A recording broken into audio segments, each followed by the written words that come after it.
நேற்று காலை 11 மணிக்கு கோயம்புத்தூர் சின்னிபாளையம் அருகே இருக்கக்கூடிய தனியார் திருமண மண்டபத்தில் அதிமுக நீலகிரி, கோவை, திருப்பூர் மாவட்ட வேட்பாளர்கள், மக்களவை தொகுதி வேட்பாளர்கள் அறிமுக கூட்டம் நடந்தது.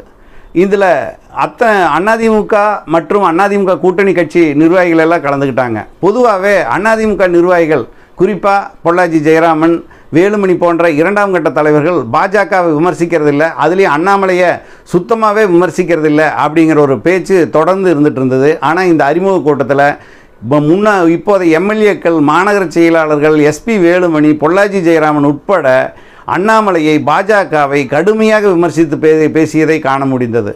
அந்த அளவுக்கு போட்டு பொங்கி தள்ளிட்டாங்க.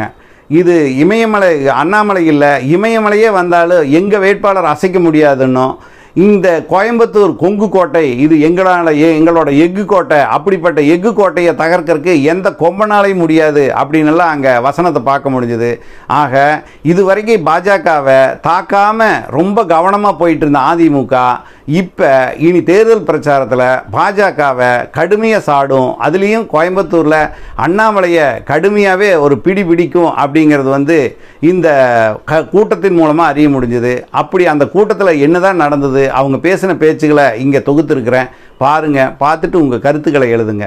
முன்னாள் பொள்ளாச்சி நாடாளுமன்ற உறுப்பினர், இந்நாள் மடத்துக்குளம் சட்டமன்ற உறுப்பினர், திருப்பூர் புறநகர் கிழக்கு மாவட்ட கழகத்துடைய ஆற்றல் மிகு செயலாளர் சி மகேந்திரன் அவர்களை பேசுவார்கள். அதேபோல கோவை தொகுதி ஆற்றல் மிகு வேட்பாளர் சிங்கை ஜி ராமச்சந்திரன் உறுதி செய்யப்பட்ட வெற்றி. அதேபோல நீலகிரி தொகுதி வேட்பாளர் லோகேஷ் தமிழ்ச்செல்வன் பதவி இருந்தாலும் இல்லாவிட்டாலும் தேர்தல் என்றால் புயலாக புலியாக பணியாற்றக்கூடிய ஆற்றல் மிகு நிர்வாகிகள் கொண்ட இயக்கம் மக்கள் கட்சி மற்றும் அனைத்து கூட்டணி தலைவர்களையும் நிர்வாகிகளையும், அதேபோல் எங்களது பொதுச் செயலாளர், புரட்சி தமிழர், வருங்கால முதல்வர் அண்ணன் எடப்பாடியாருடைய சீரிய தலைமையிலே 40 நாளை நமதே என்று வெற்றி சூட இருக்கும் பொள்ளாச்சி பாராளுமன்ற தொகுதிக்குட்பட்ட வேட்பாளர்கள் அறிமுக கூட்ட விழா நேற்றைக்கு முன்தினம்தான் நமது தலைமை நிலையத்தில் சொன்னார். இன்று இவ்வளவு பெரிய இருக்கிறார்கள். அதேபோல் எளிமையின் சிகரம் வேலை என்று சொன்னால் பம்பரமாக வேலை செய்யக்கூடிய ஒன்றிய கழக செயலாளர் அருமை அப்புசாமி அண்ணன் மகன் கார்த்திக் அவர்களையும் பொள்ளாச்சி நாடாளுமன்ற தொகுதி வேட்பாளராக நமது பொதுச் செயலாளர்களும் தலைமை நிலைய செயலாளர் அவர்களும் அறிவித்திருக்கிறார்கள். அவர்களுக்கு நாம் கூட்டணி எல்லாம் சேர்ந்து பெருவாரியான வாக்கு வித்தியாசத்தை வெற்றி பெற செய்ய வேண்டும். 2014 2024 திரும்புகிறது. நீங்க நல்லா எடுத்துக்க. 2014 அம்மா அவர்கள் தனியா தனியா தான் வரும் அப்படின்னு சொன்ன மாதிரி வந்தாங்க. இன்னைக்கு எடப்பாடி அண்ணன் கூட்டணியும் சேர்த்து நாங்க வர்றோம், 40 ஜெயிப்போம். இப்ப அவங்களுக்குள்ள போட்டி என்ன தெரியுமா? திமுகவுக்கும் பாஜகவுக்கும் உள்ள போட்டி என்ன தெரியுமா? செகண்ட் இடத்துக்கு யார் வருவது? யாராலையும் வெற்றி வர முடியாது. அவன் மனசு வச்சா போதும், அத்தனை வெற்றி மூலமா இருக்கும். அதேதான் இப்ப 2வது இடத்துக்கு தான் அவங்க சட்டை போடுறாங்க. முதல் இடம் நமக்குன்னு அவங்களே கூறிட்டாங்க. நீயே வச்சுக்கப்போ நாங்க இப்ப எங்களுக்கு 2வது இடம். ஏன்னா 2 பேரும் ஆளுங்கட்சி, ஒன்னு டெல்லியில பண்றாரு, எது பண்ணாலும். ஆனா 2வது இடத்துக்குத்தான் அவர்கள் இருக்கிறார்கள். நாம் நமது வேட்பாளர்களை அறிமுகப்படுத்தும் போது நம்முடைய எடப்பாடி அண்ணன் அவர்களும் வேலுமணி அவர்களும் இங்க கொடுத்த அத்தனை திட்டங்களை சொன்னாலே போதும். நமக்குள்ளே முதல் ஒரு ஒற்றுமை ஏற்றுக்கு. நேற்றைய கூட்டத்திலே அருமையாக எடப்பாடி அண்ணன் சொன்னார், கூட்டணி பலம் அதெல்லாம் கிடையாது, நம்மள நமக்கு தெரியும், நாம தான் வெற்றி பெறுவோம், நம்ம தான் வெற்றி பெறுவோம் அப்படிங்கிற நம்பிக்கையோடு நாம் பணியாற்றினோம்னா 40 நமதே, நாளையும் நமதே. வருகின்ற 2026 சட்டமன்றத்திலே நம்ம தலைமை நிலைய செயலாளர் அடிக்கடி சொல்வார், 200 தொகுதிகள், அது கண்டிப்பாக வெற்றியே பெற்றுவோம் என்று கூறி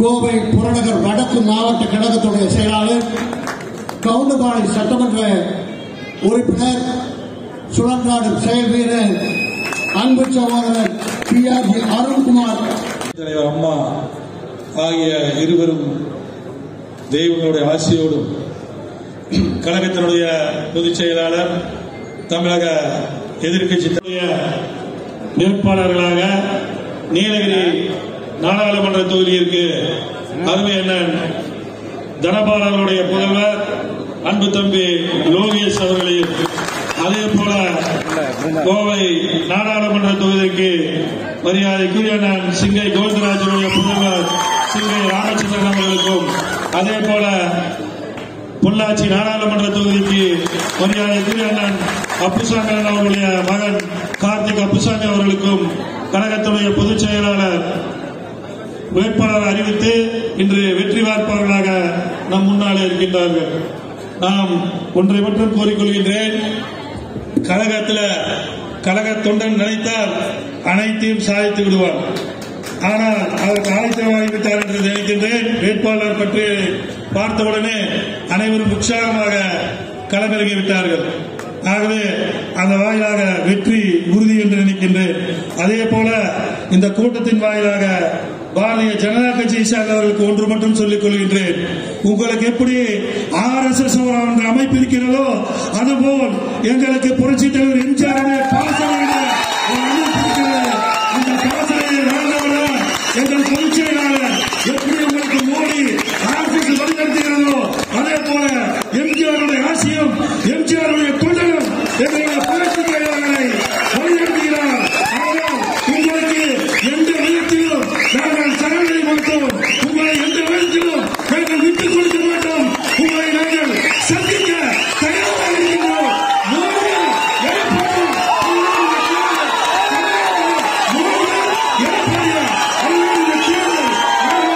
நாம் வெற்றி பெற்று தமிழகத்தை கொடுத்துள்ள மோடியா எடப்பாடியா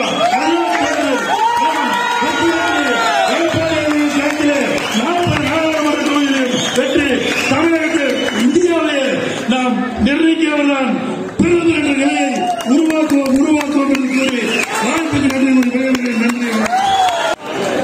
எரிமலைக்கு பின்னாலே அமைதி தென்றலாக முன்னாள் தமிழகத்துடைய சட்டப்பேரவை தலைவர் மாண்புமிகு அவனாசி சட்டமன்ற உறுப்பினர் அருமை அண்ணன் தனபால் அவர்களை பேசுமாறு அன்போடு வீரர்கள் கூட்டத்திற்கு தலைமை பொறுப்பு ஏற்றிருக்கிற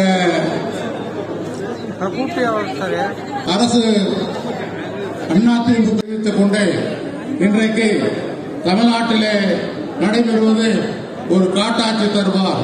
அந்த காட்டாட்சி தர்பாரை நீக்குவதற்கு ஒரு வாய்ப்பு நமக்கு கிடைத்திருக்கிறது.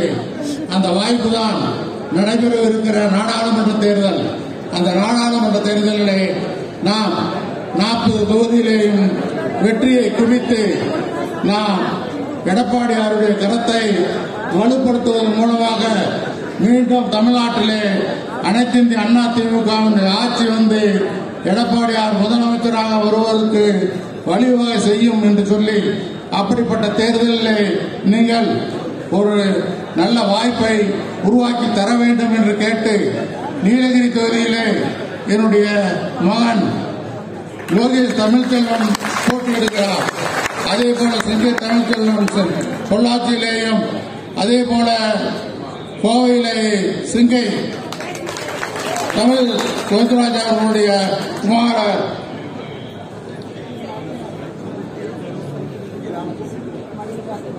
சிங்கை ராமச்சந்திரன் அவர்களும் பொள்ளாச்சி கார்த்திக் அப்புசாமி அவர்களும் போட்டியிடுகிறார்கள். இவர்களை எல்லாம் வெற்றி பெற செய்ய வேண்டும் என்று உங்களை அன்போடு கேட்டு வாய்ப்புக்கு நன்றி தெரிவித்து விடைபெறுகிறேன். நன்றி. கால்நடைத்துறை அமைச்சர், திருப்பூர் மேற்கு மாவட்ட கழகத்துடைய ஆற்றல் மிகு செயலாளர் மாண்புமிகு அருமையண்ணன் உடுமலை ராதாகிருஷ்ணன் அவர்களை பேசுமாறு அழைக்கிறேன்.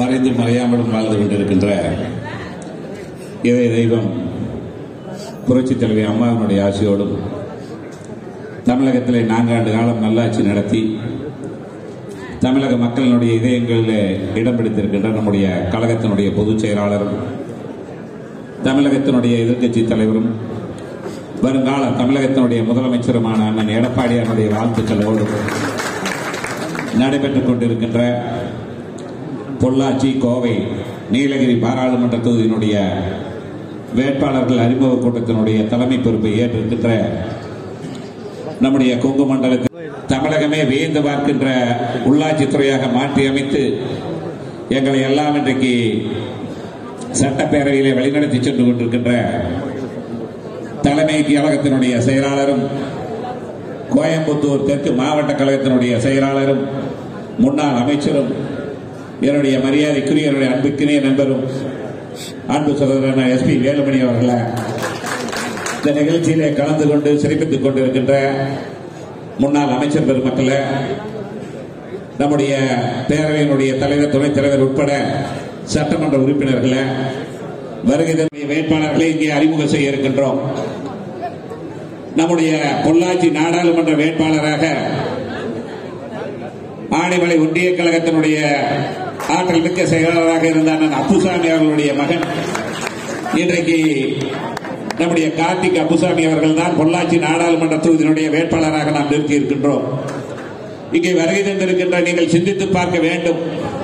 ஒரு இயக்கத்தில் ஒரு சாதாரண பொறுப்பில் இருப்பவர்கள் கூட இன்றைக்கு நாடாளுமன்ற தேர்தலில் எம்பி ஆகின்ற வாய்ப்பு என்று சொன்னால் அது அனைத்து இந்திய அண்ணா திராவிட முன்னேற்ற கழகத்தில் தான் நடக்கும். அப்படிப்பட்ட வேட்பாளராகத்தான் நாம் இன்றைக்கு தேர்ந்தெடுக்கப்பட்டிருக்கின்ற இந்த கார்த்திக் அப்புசாமி அவர்கள், அவருடைய மனைவி இன்றைக்கு ஒன்றிய குழுவினுடைய தலைவராக இருக்கின்றார். அவருடைய தந்தையார் அவர்கள் ஒன்றுபட்ட ஆனைமலை ஒன்றிய கழகத்தினுடைய செயலாளராக செயல்பட்டவர். ஆனைமலை மாசாணியம்மன் கோவிலுடைய தலைவராக திறம்பட செயல்பட்டவர். ஆகவே ஒரு சிறந்த தொண்டரை பொள்ளாச்சி நாடாளுமன்ற தேர்தலிலே நாம் நிறுத்தி இருக்கின்றோம். அவருக்கு நாம் அனைவரும் மிக அதிகமான வாக்குகளை இரட்டை இலை சின்னத்திலே வாக்களித்து வெற்றி பெற செய்ய நாம் அனைவரும் பாடுபட வேண்டும் என்று உங்களை நான் கேட்டுக்கொள்கின்றேன். இரண்டாவதாக, நம்முடைய கோவை பாராளுமன்ற தேர்தலில் நிற்கின்ற அன்பு சகோதரர் அண்ணன் சிங்கை கோவிந்தராஜனுடைய மகன் சிங்கை ராமச்சந்திரன் அவர்கள், அவரை இங்கே நிறுத்தியிருக்கிறார்கள் என்று சொன்னால் ஒரு சாதாரண தொண்டனையும் இன்றைக்கு நாடாளுமன்ற உறுப்பினராக ஆக்குகின்ற ஒரு இயக்கம் என்று சொன்னால் அது அனைத்து இந்திய அண்ணா திராவிட முன்னேற்ற கழகம் என்பதை இங்கே சுட்டிக்காட்ட கடமைப்பட்டிருக்கின்றேன். சிங்கை ராமச்சந்திரன் அவர்களை பொறுத்தவரை நம்முடைய கழகத்தினுடைய தலைமை நிலைய செயலாளர் அன்பு எஸ்பி வேலுமணி அவர்களிடத்தில் சொன்னேன், 2 சட்டமன்ற தொகுதிகளிலே தகவல் தொழில்நுட்ப பிரிவினுடைய கூட்டங்களை நடத்த வேண்டும் என்று தேர்தலுக்கு முதல் நாள் சொன்னேன். தேர்தலுக்கு முதல் நாள் எங்களுடைய மாவட்டத்திலே பல்லடம் தொகுதியிலே வந்து அவர் எங்களுக்காக ஒரு 1000க்கும் மேற்பட்டவர்களுக்கு பல்வேறு ஆலோசனைகளை வழங்கினார்கள். அப்படி ஆலோசனை வழங்கி உடுமலைப்பேட்டை சட்டமன்ற தொகுதியில் ஆலோசனை வழங்கியவர் இன்றைக்கு நம்முடைய நாடாளுமன்ற வேட்பாளராக நிற்கிறார் என்று சொன்னால் அதுதான் அனைத்து இந்திய அண்ணா திராவிட முன்னேற்ற கழகம். உழைப்பவர்களுக்கு உதவி தருகின்ற ஒரு இயக்கம் என்று சொன்னால் அது அனைத்து இந்திய அண்ணா திராவிட முன்னேற்ற கழகம். வீட்டிலே தன்னுடைய குடும்பத்திற்கும் பையன்களுக்கும் தன்னுடைய மகன்களுக்கும் மகள்களுக்கும் கொடுக்கின்ற திராவிட முன்னேற்ற கழகம் அல்ல அண்ணா திராவிட முன்னேற்ற கழகம். புரட்சி தலைவராலே துவங்கப்பட்ட இயக்கம், இந்த ஏழை எளியவர்களுக்காக துவங்கப்பட்ட இயக்கம் தான் அனைத்து இந்திய அண்ணா திராவிட முன்னேற்ற கழகம். அந்த வகையிலே தான் நம்முடைய சிங்கை கோவிந்தராஜனுடைய மகன் அன்பு சகோதரர் சிங்கை ராமச்சந்திரன் அவர்கள் கோயம்புத்தூர் பார்லிமெண்டில் எங்களுடைய பல்லடம் சட்டமன்ற தொகுதியில் அனைத்து தொகுதிகளிலும் அதிக வாக்குகள் வித்தியாசத்தில் வெற்றி பெறுவார். இங்கே யார் வேணுமானாலும் இருக்கலாம், தமிழகத்திலே தலைவர்களாக இருக்கலாம், இந்தியாவுக்கே தலைவர்களாக இருக்கலாம். ஆனால் கொங்கு மண்டலம் என்றைக்குமே அதிமுகவுடைய கோட்டை, புரட்சி தலைவருடைய கோட்டை என்பதை இங்கே சுட்டிக்காட்ட காரணத்திருக்கிறேன். அது மட்டுமல்ல, இன்றைக்கு நீலகிரி பாராளுமன்றத்தில் எங்களுடைய அன்பு சகோதரர் அண்ணன் அண்ணன் சபாநாயகராக இருந்த தனபால் அவர்களுடைய புதல்வர் லோகேஷ் தமிழ்ச்செல்வன் அவர்கள் இருக்கின்றோம். நீங்கள் சிந்தித்து பார்க்க வேண்டும். அவர் தகவல் தொழில்நுட்ப பிரிவிலே செயலாளராக பணியாற்றிக் கொண்டிருக்கின்றார். அப்படிப்பட்ட உழைப்பவர்களுக்கு இன்றைக்கு நாம் அவர்களுக்கு ஒரு வாய்ப்பினை கொடுத்திருக்கின்றோம். நீலகிரி பாராளுமன்ற தொகுதியில யார் எவ்வளவு பெரிய ஆளாக இருந்தாலும் யானையின் காதிலே போகின்ற ஒரு எறும்பாக இந்த லோகேஷ் இருந்து வெற்றியை சுவைப்பார் என்பதை இங்கே சுட்டிக்காட்ட கடமைப்பட்டிருக்கின்றேன். ஆகவே நீங்கள் திரளாக கழகத்தினுடைய தோழர்கள் வந்திருக்கின்றீர்கள். ஒன்றிய கழகத்தினுடைய நிர்வாகிகள், அதே போல மாவட்டத்தினுடைய நிர்வாகிகள். தேர்தல் பணியில கொங்கு மண்டலம் என்றைக்கும் சோடை போனது கிடையாது. கொங்கு மண்டலம் எங்கே சென்றாலும் நாம் வெற்றியைத்தான் பெற்றுக் கொடுத்திருக்கின்றோம். இடைத்தேர்தலில் எந்த மூலைக்கு சென்றாலும் நம்முடைய அன்புசகோதரர் எஸ்பி வேலுமணி அவர்கள் தலைமையில் நாங்கள் எல்லாம் பணியாற்றி இருக்கின்றோம். அந்த பணி என்பதுதான் தமிழகமே வியந்து பார்க்கின்ற ஒரு பணியாக இருக்கும். இன்றைக்கும் கொங்கு மண்டலத்தை தான் தமிழகமே திரும்பி பார்த்துக் கொண்டிருக்கின்றது. ஏன் இந்தியாவே திரும்பி பார்த்துக் கொண்டிருக்கின்றது. அப்படி பார்ப்பவர்களுக்கு சம்மட்டி அடியை நாம் கொடுக்க வேண்டும் என்பதை மட்டும் இந்த வேலையிலே சொல்லிக்கொள்ள கடமைப்பட்டிருக்கின்றேன். ஆகவே வருகை தந்திருக்கின்ற நீங்கள் எப்படி உள்ளாட்சி தேர்தலில் நீங்கள் எல்லாம் உள்ளாட்சியினுடைய ஊராட்சி மன்ற தலைவர்களாக, வார்டு உறுப்பினர்களாக, மாநகராட்சி வார்டு உறுப்பினர்களாக நின்றால் எப்படி பணி செய்கிறீர்களோ அதே போன்று ஒவ்வொரு தொண்டனும் பணி செய்ய வேண்டும் என்று உங்களை எல்லாம் அன்போடு கேட்டுக்கொள்ள கடமைப்பட்டிருக்கின்றேன். ஆகவே நமக்கு ஒவ்வொரு வாக்கு முக்கியம். அந்த வகையில உங்களுடைய ஒவ்வொரு பூத்திலேயும் நம்முடைய வாக்குகள், நமக்கு எந்தெந்த வாக்குகள் இருக்கின்றது என்பதையெல்லாம் நீங்கள் உடனடியாக பார்க்க வேண்டும். நமக்கு வாக்களிப்பவர்கள் எங்கிருந்தாலும் அவர்களை வரவழைத்து நாம் வாக்கினை பெற வேண்டும். அந்த வகையில உங்களுடைய பணிகள் எல்லாம் இருக்க வேண்டும்.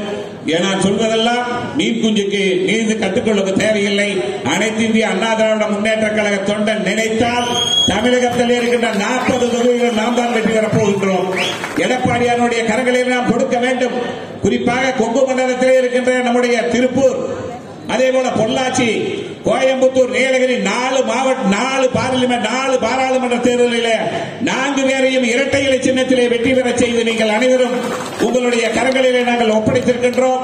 நாங்கள் என்றைக்கும் உங்களுக்கு என்ன தேவை அதை செய்து கொடுப்போம் என்பதை சொல்லி நீங்கள் அனைவரும் நல்லாண்டு வாழ வேண்டும். அதே போல புரட்சி தலைவி அம்மா அவர்கள் சொன்னதை போல இந்த இயக்கம் 100 ஆண்டு காலம் இருக்கும் என்பதை சொல்லி அனைவருக்கும் நாம் இரட்டை இலையிலே சேகரிப்போம். தமிழகத்துக்கே ஒரு வியப்பான செய்தியை இந்த 4 தொழிலும் அதிகமான வாக்கு வித்தியாசத்தில் வெற்றி பெறுவோம் என்று சொல்லி வாய்ப்புக்கு நன்றி கூறி விடைபெறுகிறேன். நன்றி, வணக்கம். கழகத்துடைய தேர்தல் பிரிவினுடைய செயலாளர், முன்னாள் அமைச்சர், முன்னாள் சட்டப்பேரவை துணைத் தலைவர், திருப்பூர் மாநகர் மாவட்ட கழகத்துடைய செயலாளர் முனைவர் பொள்ளாச்சி வா. ஜெயராமன் அவர்களை பேசுவார் அன்போடு அழைக்கிறோம். இதய தெய்வம் புரட்சித் தலைவி அம்மா ஆகிய இருவரும் தெய்வங்களையும் நம் அனைவர் சார்பாகவும் பணிந்து வணங்குகிறேன். கழகத்தை வெற்றி பாதையில் சிறப்பாக வழிநடத்தி கொண்டிருக்கிற கழகத்தினுடைய ஒப்பற்ற பொதுச் செயலாளர், புரட்சி தமிழர், நம்முடைய அருமை அண்ணன், நம்மில் ஒருவர், நமக்கான தலைவர் அண்ணன் எடப்பாடியார் அவர்களையும் பணிந்து வணங்குகிறேன். கழகத்தின் இந்த காலகட்டத்தில் மிக முக்கியமான நாளில், மிக முக்கியமான நேரத்தில் நடைபெற்றுக் கொண்டிருக்கிற இந்த ஆலோசனை கூட்டத்தின் தலைமை பொறுப்பினை ஏற்றிருக்கிற நம்முடைய கொங்கு மண்டலத்தினுடைய ஆற்றல் மிக்க தளபதி, எதிரிகளுக்கு சிம்ம சொப்பனமாக விளங்கிக் கொண்டிருக்கிற அன்பு சகோதரர், வெற்றியை தவிர தோல்வியை நேற்றும் கண்டதில்லை, எதிர்காலத்திலும் காணப்போவதில்லை என்பதற்கு சூழ்நிலைத்து மேடையில் அமர்ந்திருக்கிற அன்பு சகோதரர் எஸ்பி வேலுமணி அவர்களே, மேடையிலே அமர்ந்திருக்கிற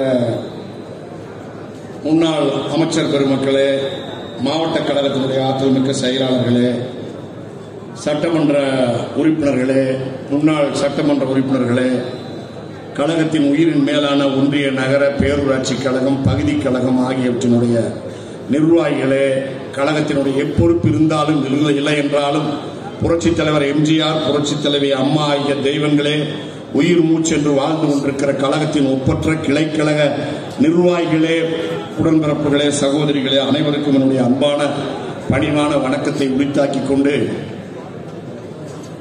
இங்கே 3 பேர் வேட்பாளர்களாக மேடையிலே அமர்த்தப்பட்டிருக்கிறார்கள். இவர்களை பற்றி ஒவ்வொரு வரியிலே நான் பேசியாக வேண்டும். முதலாவதாக, எங்களுடைய சட்டமன்ற தொகுதியிலே நான் 96 இருந்து தொடர்ந்து போட்டி போட்டுக் கொண்டிருந்த பொழுது என்னுடைய வெற்றிக்காக அரும்பாடுபட்டு உழைத்து எதிர்பாராத வகையில் நம்மை விட்டு பிரிந்த அருமை என்ற அப்புசாமி அவர்கள் கிளைக்கழக செயலாளராக பொது வாழ்க்கையை தொடங்கி ஒன்றிய கழக செயலாளராக, ஆனமலை மாசாணியம்மன் கோயில் தலைவராக, எந்த ஒரு வேலையை கொடுத்தாலும் இரவென்றும் பகலென்றும் பாராமல் செய்து முடித்துவிட்டு வந்து செய்து விட்டேன் என்று சொல்லுகிற அருமை என்ற அப்புசாமி அவர்களுடைய மகன் அன்புக்குரிய கார்த்திக் அப்புசாமி அவர்கள் பொள்ளாச்சி தொகுதியினுடைய நாடாளுமன்ற உறுப்பினராக, வேட்பாளர் என்று கூட நான் சொல்ல மாட்டேன், நாடாளுமன்ற உறுப்பினராகவே அவரை நம்முடைய பொதுச் செயலாளர் நியமித்திருக்கிறார் என்று அறுதியிட்டு உறுதியாக என்னால் சொல்ல முடியும். காரணம், அவரை வேட்பாளராக அறிவித்த நிமிடத்திலே இருந்து என்னோடு நம்முடைய கட்சியை சேர்ந்தவர்கள் பன்முறையிலும் மகிழ்ச்சி அடைந்து தொடர்பு கொண்டு பேசினார்கள். அப்புசாமி என்னுடைய அண்ணனுடைய மகனுக்கு நீங்கள் இந்த வாய்ப்பை பொதுச் செயலாளர் வழங்கியிருக்கிறார், நம்முடைய தலைமை கழக செயலாளர் வழங்கியிருக்கிறார் என்பதை நாங்கள் எண்ணி பார்க்கும்போது எங்களில் ஒருவருக்கு, எங்கள் குடும்பத்தை சார்ந்தவருக்கே அந்த வாய்ப்பு கிடைத்ததாக நாங்கள் நினைக்கிறோம் என்று பெருமையோடு சொன்னார்கள். இன்னும் அருமை அண்ணன் அப்புசாமியாருடைய அடக்க குணத்திற்கும் மாற்றுக் கட்சிக்காரர்களை சீண்டி பார்க்காத அந்த நல்ல குணத்திற்கும் திராவிட முன்னேற்ற கழகத்தை சேர்ந்தவர்களே என்னிடத்தில் சொன்னார்கள். வால்பாறை, ஆனமலை, பொள்ளாச்சி, கிணத்துக்கிடவு இப்படிப்பட்ட பகுதிகளை சேர்ந்த திராவிட முன்னேற்ற கழகத்தினுடைய முன்னோடிகள் கூட என்னிடத்திலே சொன்னார்கள், எங்கேயோ இருந்தோர்வனை கொண்டு வந்து திடீரென்று இறக்கி இருக்கிறார்கள். அந்த வகையிலே ஒப்பிட்டு பார்க்கும்போது எங்களுடைய வாக்கெல்லாம் உங்களுடைய வேட்பாளர் கார்த்திக் அவர்களுக்கு தான் என்று சொன்னார்கள். அது மட்டுமல்ல, வெளிநாட்டிலே இங்கிலாந்து நாட்டிலே சென்று நல்ல முறையிலே படித்து இங்கே வந்து இன்றைக்கு அவருடைய மனைவி ஒன்றிய பெருந்தலைவராக, யூனியன் சேர்மனாக பணியாற்றிக் கொண்டிருக்கிறார். அடக்கமான குணம் பெற்றவர், எளிமையானவர், எங்களுடைய அன்பை பெற்றவர். நிச்சயமாக கார்த்திக் அப்புசாமி அவர்கள் பொள்ளாச்சி நாடாளுமன்ற தொகுதியில் எந்த கொம்பாதி கொம்பன் வந்து வாழை சுருட்டினாலும் 2 லட்சம் வாக்குகள் வித்தியாசத்திலே வெற்றி பெறுவார். அடுத்தபடியாக நம்முடைய அன்பு சகோதரர், நம்மோடு ஒரு சமகாலத்தில் வாழ்ந்தவர், இந்த இயக்கத்தினுடைய மாவட்ட செயலாளராக, பகுதி செயலாளராக நம்மோடு நாம் ஏசினாலும் தாங்கிக் கொள்ளுவார், பேசினாலும் தாங்கிக் கொள்ளுவார். அண்ணா என்கிற அன்பு வார்த்தையை தவிர வேறு வார்த்தையை அவரிடத்திலிருந்து எதிர்பார்க்க முடியாது. நல்ல தொண்டர். திடீரென்று அவரும் நம்மை விட்டு பிரிந்தார். அப்படிப்பட்ட நம்மில் வாழ்ந்த ஒருவர், நம்மோடு வாழ்ந்த ஒருவர், முன்னாள் சட்டமன்ற உறுப்பினர், புரட்சி தலைவி அம்மாவின் அன்பை பெற்றவர், நமக்கெல்லாம் பெருமையாக இருக்கிறது. அந்த குடும்பத்தை சேர்ந்த ஒருவர், சிங்கை கோவிந்தராஜ் அவருடைய மகன் சிங்கை ராமச்சந்திரன், நுட்பமான மேல்நாட்டு படிப்பு படித்து இந்த இயக்கத்திற்காக தன்னை தந்தையின் வழியிலே தானும் வர வேண்டும் என்பதற்காக, பொது வாழ்க்கைக்கு வர வேண்டும் என்பதற்காக மட்டுமல்லாமல் தன்னுடைய தந்தையின் வழியிலே தந்தை விட்டு சென்ற பணியை தொடர வேண்டும் என்பதற்காக பொது வாழ்விலே ஈடுபட்டு சிறப்பாக ஏற்ற இறக்கங்களை பற்றி கவலைப்படாமல் அதிமுகவே உயிர் மூச்சு, அப்பா வழியிலே நானும் வருவேன் என்று வந்து எதையும் எதிர்பார்க்காமல் இவ்வளவு நாள் பணியாற்றி சிறப்பான ஒரு இடத்தை பெற்று இன்றைக்கு நாடாளுமன்ற வேட்பாளராக இருக்கிறார். என்றாலும் 10 யானைகளை அடக்கி வெற்றி பெறப் போகிற மாவீரனாக அண்ணாமலையில் எந்த இமயமலையும் வந்தாலும் நம்முடைய வேட்பாளர் அண்ணாமலை மட்டுமல்ல, எந்த இமயமலையும் வந்தாலும் 10 மலைகளும் வந்தாலும் திருவண்ணாமலை ஆண்டவருடைய அருளால், அண்ணாமலையார் நம்முடைய அன்பு தம்பி ரங்கநாதன் அவர்கள், ராமச்சந்திரன் அவர்கள் நிச்சயமாக கோவை பாராளுமன்ற தொகுதியிலே மாபெரும் வெற்றியை, மிகப்பெரும் வெற்றியை பெறுவார். ஒரு வெற்றி உறுதி. ஓட்டு வித்தியாசம் கண்டிப்பாக நம்முடைய அமைச்சர் வேலுமணி அவர்கள் எதிர்பார்ப்பதை போல குறைவாக இருக்காது. மிக கூடுதலாக 1.5 லட்சம் வாக்குகளுக்கு மேலாகவே இருக்கும் என்று நான் கணித்து சொல்லுகிறேன். எல்லோரும் ஒரு வேட்பாளரை தோப்பார்கள் என்று சொன்னால் நான் ஜெயிப்பார்கள் என்று சொல்லுவேன். அது என்னுடைய மனக்கணக்கு. ஆனால் எல்லோரும் நம்முடைய ரங்கநாதனா, இவரா அவரா, ராமச்சந்திரனா இவரா அவரா என்று பேசும்போது, ராமச்சந்திரனா இவரா அவரா என்று எல்லோரும் பேசும்போது வெற்றி பெற்று செங்கோட்டைக்கு சென்று சிறப்பான இடத்தை பெறப்போவர் நம்முடைய கல்வியாளர் ராமச்சந்திரன் என்பதனை அறிவித்து உறுதியாக நான் சொல்லிக்கொள்ள கடமைப்பட்டிருக்கிறேன். மூன்றாவதாக மலைகளின் அரசி இளவரசி ஊட்டி, என்னோட பாலிய பருவத்திலிருந்து நண்பராக இருந்த நம்முடைய முன்னாள் சபாநாயகர், மாணவரணியிலே புரட்சித் தலைவர் எம்ஜிஆர் காலத்தில் நாங்கள் எல்லாம் ஒன்றாக திரண்டு நின்று பணியாற்றியிருக்கிறோம். பல மாநாடுகள், கருத்தரங்களில் எல்லாம் ஒன்றாக இணைந்து பணியாற்றியிருக்கிறோம். அப்படிப்பட்ட அருமை சகோதரர் திரு தனபால் அவர்கள் இயக்கத்திலே பல முறை சட்டமன்ற உறுப்பினராக இருந்தவர். 2 முறை அம்மா அவர்களால் பாராளுமன்ற சபாநாயகராக, 2 முறை சபாநாயகராக வெற்றிகரமாக பவனி வந்தவர். எளிய சமுதாயத்தை சேர்ந்தவர். ஆனால் அண்ணா திராவிட முன்னேற்ற கழகத்திலே கட்சி முதல் நாள் தொட்டு இன்று வரையிலே தீவிரமாக பணியாற்றிக் கொண்டிருக்கிறவர். அவருடைய அருமை முதல்வர் லோகேஷ் தனபால் அவர்கள் வேட்பாளராக ஊட்டி மலையிலே நிற்கிறார். எப்பேற்பட்டவர் எதிர்த்து நிற்கிறார் என்று தெரியுமா? உலகத்தின் மிகப்பெரிய ஊழல் மன்னன், மிகப்பெரிய ஊழல் சக்கரவர்த்தி, மிகப்பெரிய ஆணவமும் திமிரும் பிடித்தவரை எதிர்த்து ஒரு சாதாரண குடும்பத்திலே இருந்து வந்த புடம் போட்ட தங்கம் அண்ணன் தனபால் அவர்களுடைய மகன் லோகேஷ் தனபால் நிற்கிறார்கள். 3 வேட்பாளரையும் பாருங்கள். நான் உள்ளபடியாக நம்முடைய மண்டல செயலாளரை பெரிதும் பாராட்ட கடமைப்பட்டிருக்கிறேன். அவர் வருவார், இவர் வருவார் என்றெல்லாம் நாங்கள் எல்லோரும் சொல்லிக் கொண்டிருந்தார்கள். ஆனால் முத்தான 3 வேட்பாளர்களை இங்கே மேடையில் நீங்கள் அமர்த்தியிருக்கிறீர்களே. சென்ற சட்டமன்ற தேர்தலிலே 100க்கு 110 மார்க் பெற்றீர்கள். எப்படி என்று கேட்டால் அவனாசியையும் எடுத்து வெற்றி பெற வைத்து 10 தொகுதிக்கு 11 தொகுதியை வெற்றி பெற வைத்தீர்கள். இந்த முறை நாடாளுமன்ற தேர்தலிலே இந்த 3 தொகுதியோடு திருப்பூர், ஈரோடு ஆக இந்த கொங்கு மண்டலத்தின் பிரதான 5 தொகுதிகளும் நிச்சயமாக உங்களுடைய மேலான வழிகாட்டுதலோடு கழகத்தின் பொதுச் செயலாளருடைய கரங்களிலே வெற்றிகரமான 5 நாடாளுமன்ற உறுப்பினர்களை நாம் ஒப்படைப்போம் என்பதை உறுதியாக சொல்லிக்கொள்ள கடமைப்பட்டிருக்கிறோம். இந்த 3 பேரும் கழக தொண்டருடைய மனதிலே பால் வார்த்ததைப் போல நிறைவாக இருக்கிறார்கள். இந்த 3 பேரும் கழக தொண்டருடைய, இங்கே இருக்கின்ற இந்த 3 பேரும் கழக தொண்டர்களுடைய நெஞ்சிலே, அப்படித்தான் நான் சொல்றது கரெக்டா?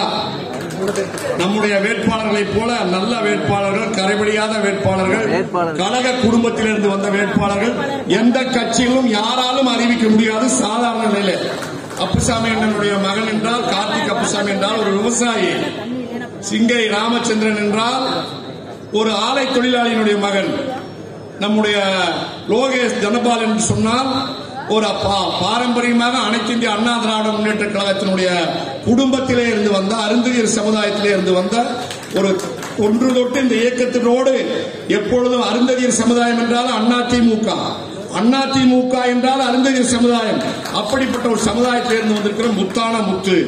இந்த 3 முத்துக்களும் வெற்றி பெற வேண்டும் என்று சொல்லிக்கொண்டு என்னுடைய உரையை முடிக்கும் நேரத்தில் நான் ஒன்றை சொல்லிக் கொள்கிறேன். நம்முடைய சின்னம் இரட்டை இலை சின்னம். இந்த சின்னத்தில் தான் போட்டியிடுவேன் என்று சொன்ன ஒருவர் இப்போது சுயேட்சையாக மாறிவிட்டார். யார் என்று அவருடைய பெயரை நான் சொல்ல விரும்பவில்லை. இந்த இரட்டை இலை சின்னத்தினுடைய வரலாறு, முதன்முறையாக இந்த இரட்டை இலை சின்னத்தை திண்டுக்கல் தேர்தலிலே புரட்சித் தலைவர் எம்ஜிஆர் அவர்கள் பெற்ற அன்று வத்தலக்குண்டிலே ஒரு பொதுக்கூட்டம் நடைபெற்றது. அந்த பொதுக்கூட்டத்தை நடத்தியவர் வத்தலக்குண்டு ஆறுமுகம். அந்த பொதுக்கூட்டத்தை நடத்தி முடித்துவிட்டு அன்று இரவு, அன்றுதான் இரட்டை இலை சின்னம் மதியம் 2:45 மணிக்கு அறிவிக்கப்பட்டிருக்கிறது மாயத்தேவருக்கு.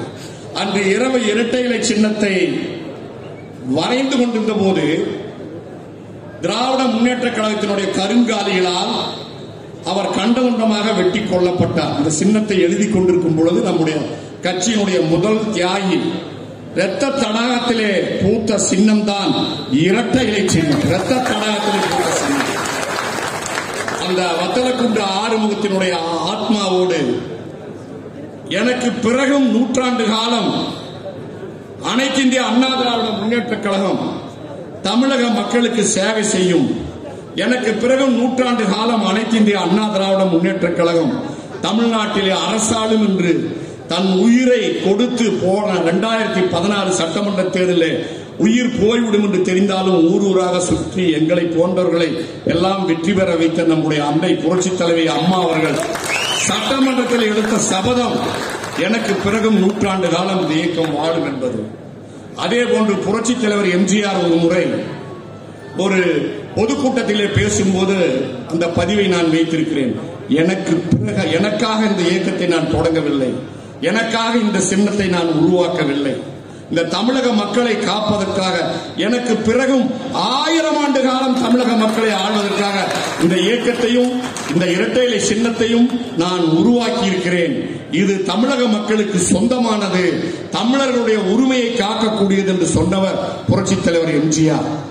ஆக புரட்சித் தலைவர் எம்ஜிஆருடைய வழியிலே புரட்சி தலைவி அம்மாவினுடைய வழியிலே வத்தலக்குண்டு ஆறுமுகம், பூலாவாரி, சுகுமாரன் போன்ற தியாகிகள் சிந்திய ரத்தத்தின் வழியிலே பூத்திருக்கிற புரட்சி மலராம் இரட்டை இலை.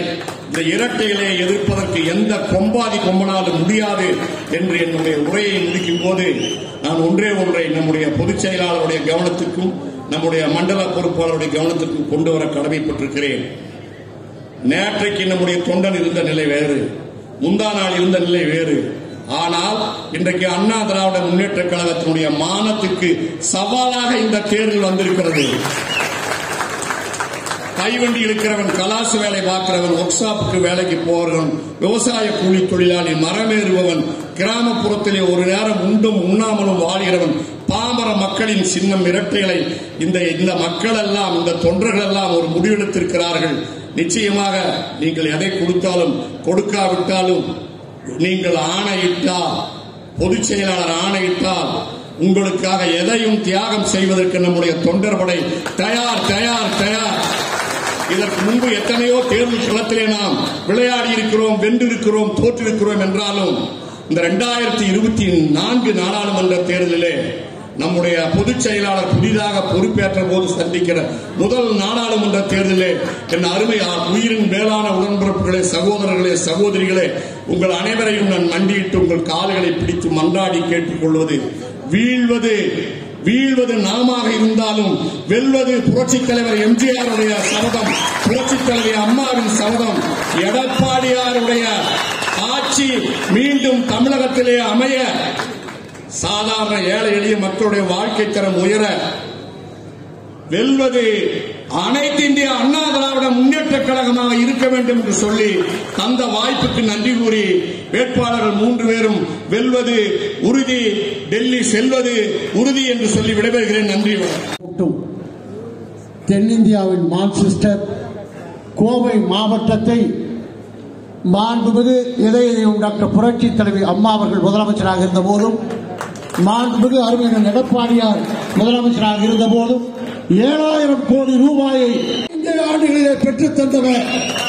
வாழும்போது வரலாறு படைக்கிற நம்முடைய அன்பு தளபதி, கழகத்துடைய தலைமை நிலைய செயலாளர், சட்டமன்ற எதிர்க்கட்சி கொறடா, கோவை புறநகர தெற்கு மாவட்ட கழகத்துடைய செயலாளர் மாண்புமிகு அருமை அண்ணன் SP வேலுமணி அவர்கள்